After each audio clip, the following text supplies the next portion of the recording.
Sunday afternoon in the Arizonan desert. Time for a bit of target practice. There you go. Alan is an Iraq war veteran.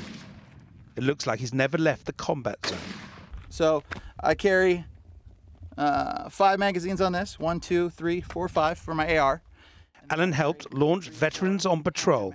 They help homeless war veterans and are supported by armed, self-styled patriot groups. I'm training for a type of event that I will be wearing this 24/7, you know. He's preparing for all kinds of disasters, including, he says, the prospect of Hillary Clinton becoming president. Hillary wants to do everything that she humanly can to get rid of firearms. When you take away guns from law-abiding citizens, you make it so that people that illegally get guns have free range on the populace. Fears of a government conspiracy to take away guns, That on your belt. views once seen as gonna fringe, are now at the forefront in the presidential campaign. Alan and his friend Montana run through synchronized military drills. They're ready to defend their communities by whatever means necessary. If somebody's trying to start a fight or attack me, then this gives them a pretty good reason to rethink their life's choices. The two men used to work as private security contractors along this border with Mexico, so have seen the problems of drugs and illegal immigration firsthand. This is Mexico on your right, US on your left. There's no more fence, there's nothing. There's just trees and bush. The handful of guards operating here are unable to cope with tens of thousands of people crossing illegally from Mexico each year. Many are searching for jobs, but some work for the cartels. Some civilian militias who patrol here have taken matters into their own hands, detaining Mexicans at gunpoint.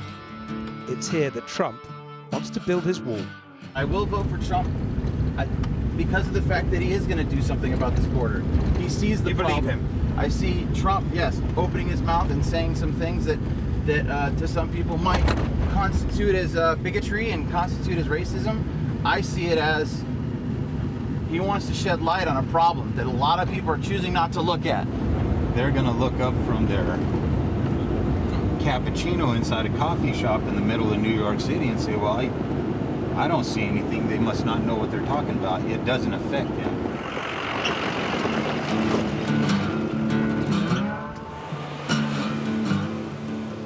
From the border, the trail of undocumented people and drugs leads to Tucson.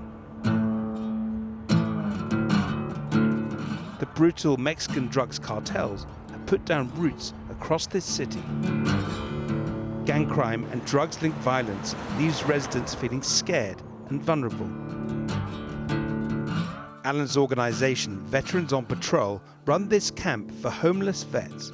Harley is actually a seizure dog. At least 1 in 10 adults in Tucson are former soldiers. Out there in the streets, you don't get treated right. I got spit on and called every name in the book. Baby killer, because I've been around. These men fought for America in Vietnam and Iraq. They feel they've been abandoned by the authorities. You've got your drug dealers that come across, you've got your illegals that come across. We may have drugs and rapists and guns here already. We don't need more of it. The vets told me how they feel intimidated by the illegal immigrants who sleep rough in the park just blocks away. Two marginalized groups with little help or support, pitted against each other. It's just a very unsecured area that something You're needs to aware be that done. in other parts of America, when they talk about a place like Arizona, they're getting paranoid. Donald Trump's whipping them up into a frenzy. Well, absolutely. Let them come down here and live by the border and see what, actually happens. The vets feel they need armed protection at this camp, and the fear that Hillary Clinton will take their guns away is just one reason these men are so against her. They also see her as corrupt and untrustworthy. Hillary needs to be in prison. There you go. Maybe executed. No, prison. I'm not going to go that route. A real prison, though, not needs, like a yeah, she needs to go to prison. I mean, she is a criminal across the board. While Hillary Clinton may claim that she, rather than Trump, is a champion of military veterans, among this group of vets, she's deeply despised. These guys down on the border and 2 hours away in Phoenix, another branch of Veterans on Patrol is about to hit the streets. But first, their leader, Lewis, is doing a live broadcast on Facebook to his followers. our teams that come out with us, they do carry weapons, but they're trained and they're responsible. Lewis explains how they tried to stop crime, including patrolling the red light district. Our teams would walk down the streets. As soon as the girls and the guys, as soon as they see us coming, you would see the transactions break up and the girl go one way and the guy go another because they thought we were cops. Today, Veterans on Patrol are being backed up by an armed citizens group called the 3 Percenters. They have thousands of members nationwide. They call themselves a patriot movement, but their critics see them as an anti-government militia. The patrol sets out. First stop, the Golden Arches. It's an odd sight seeing armed civilians in a McDonald's, but in Arizona, openly carrying guns is legal. We built a freaking camp in Tucson. And they operate with the approval of the local police. One officer stops for a friendly chat. They've gone out to help the homeless, giving out food and medical help. But not everyone in town welcomes them. Yeah, I just thought you guys were like Nazis or something. I was getting scared a little Sometimes they think we're Nazis. bit. What do you guys call yourselves? It's Veterans on Patrol and then the Arizona 3 Percenters. The irony of an all-white armed patrol operating with police blessing is not lost on some here.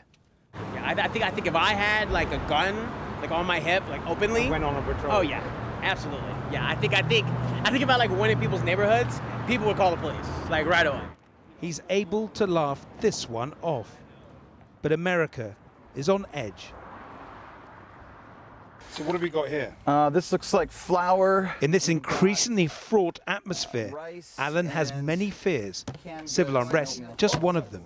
Some type of third-party attack, let's say, whether that be Muslim extremists, whether that be a collapse of the federal government, whether that be some type of dirty bomb in the United States. You know what I mean? Especially now with the elections, you've got two total different parties separating, two totally different entities. That one believes in the complete opposite of what I personally believe, and the other one is so extreme to the right that it's pretty scary. Our ideologies are just so different.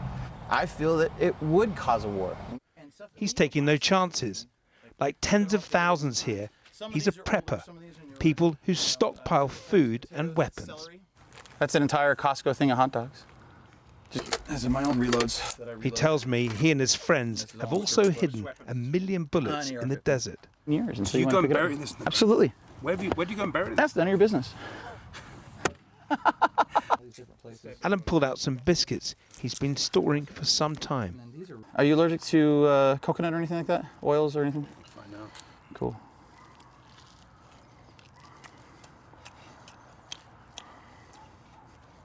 That's 10 years old. It's 10 years old. Mm-hmm. So if Armageddon happens, this is what you turn to. This is what will keep you going. One thing, yeah. And so they're preparing for Armageddon, whatever that may be. What's certain is that there will be plenty of anger if Hillary Clinton is elected. Less clear is what, if anything, her enraged opponents might actually do.